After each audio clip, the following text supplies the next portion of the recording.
So for question 5, to start off, my process for writing or creating for my intended audience and purpose before this class was a bit messy. Um, it was never really something I was kind of like, oh, I have to like have this in mind. It was just kind of like, oh, yeah, I guess I'll write for them, I guess, Mostly it would just kind of be like, don't use, I don't use, um, in my opinion, or me. It was just kind of like left at that when it came to like talking to your audience, which is very much a stark difference from how much an emphasis this class has on um, talking to your audience and keeping your audience in mind.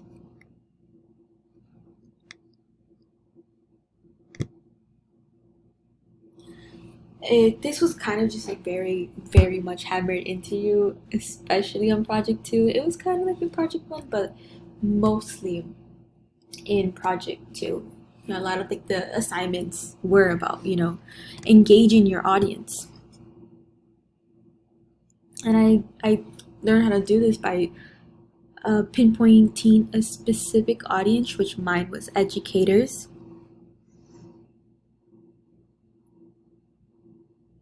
And this kind of just made it easier for me to like understand who I was creating for and how I was going to convey my information and what was going to interest them. I also learned that, when I'm trying to create for my audience, I have to give them very specific information that's going to like help them understand the issue, and it's something that is like only they would really care about, I guess. And lastly, I learned when like trying to engage your audience with like doing anything, especially for project 2, the social media page is like if I really want to engage my audience, I have to you know engage all the senses, which is like visually, textually, audio also, when they're hearing things, I think you know something that you have to like keep in mind. So what helped me um understand my audience was help me understand my audience and then where they were coming from was the engagement assignment number 3, creating for your audience. It's just kind of like, who's your audience? Mine is like educators. um what do they care about? They mostly do care about like students being engaged in online peer feedback. I know like that's something that a lot of teachers feel frustrated, like, oh, my students aren't participating and like giving feedback. It's just kind of something I know that's a lot of teachers struggle with. I'm pretty sure Miss Bonnie was kind of also having that issue, in her previous years working at UTRGV. I think she mentioned that. Also like what are the challenges or frustrations with the topic. Um, for also like, what really really helped me was, you know, question number 6: do they have any preconceptions or biases? And I said, yeah. Some teachers have like that whole mentality of like no excuses, because they've been working, at schools a lot, and they just kind of become jaded, because like, oh, my students don't do their work, and they just kind of like, don't really, I guess, think about the students' perspectives, And I was just kind of like thinking, I'm like, oh, okay, how do I get teachers to empathize with students and like listen to their to students' side of the stories?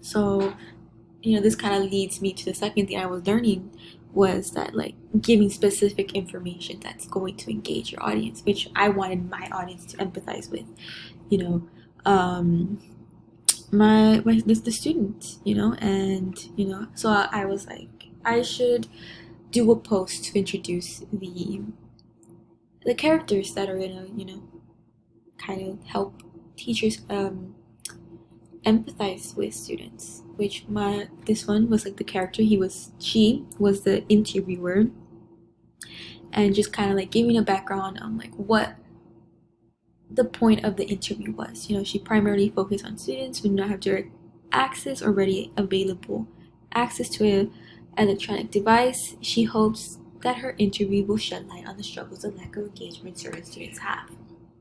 So it just kind of introduces teachers to what this whole social media page is and what the interview was about. And this is Dave.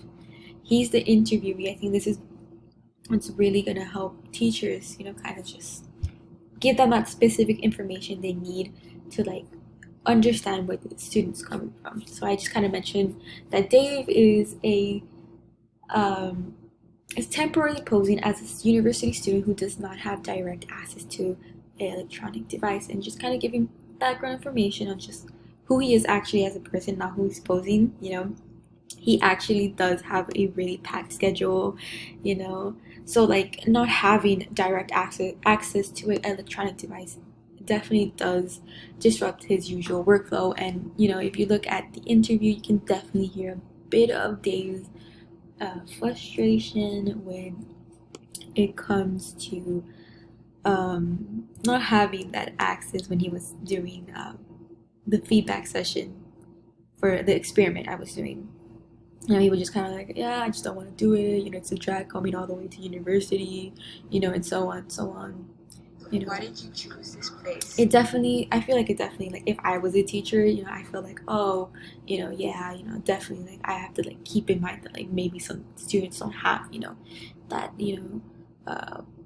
availability of, having a computer.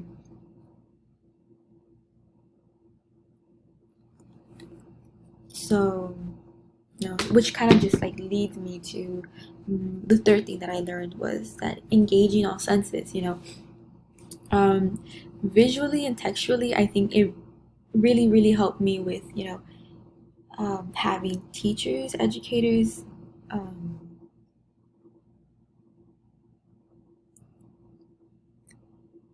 empathize with the students when it came to how they were feeling. For example, this scene where, the students. Because it takes a very long time to drive all the way over here just to use a simple computer. It was the So it definitely just kind of just like, like trying to access a computer when you don't have one of your own. It's just kind of like frustrating and just kind of like time consuming. Like imagine, like I personally live like 45 minutes away from like the university, and I could not imagine going all the way to university when I already have a packed schedule to just do one assignment, which is like feedback. And it just kind of like demotivates students. And it's something that I really, really wanted to hone into my audience, which I think visually it really helped me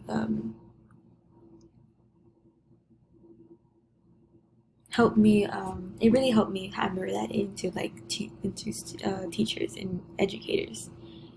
And also just like textually, saying so far, and then this scene where like he's like at his own home, he's like nice, he's smiling, and then like at the university, and like, oh, I don't want to do this. And also like audio. I just don't want to do anything. Yeah, I just don't want to do anything, by the time. What if I just come here? It's like a drag just to come here.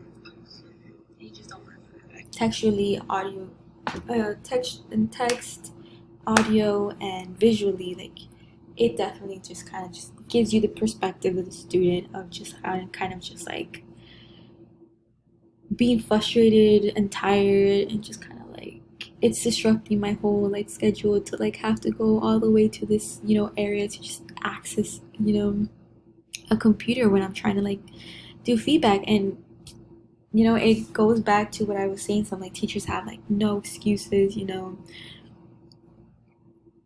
and just kind of being like, oh, the students are just trying to like, you know, are just lazy, which, you know, it's not the case sometimes. Some just, you know, you kind of have to consider, um,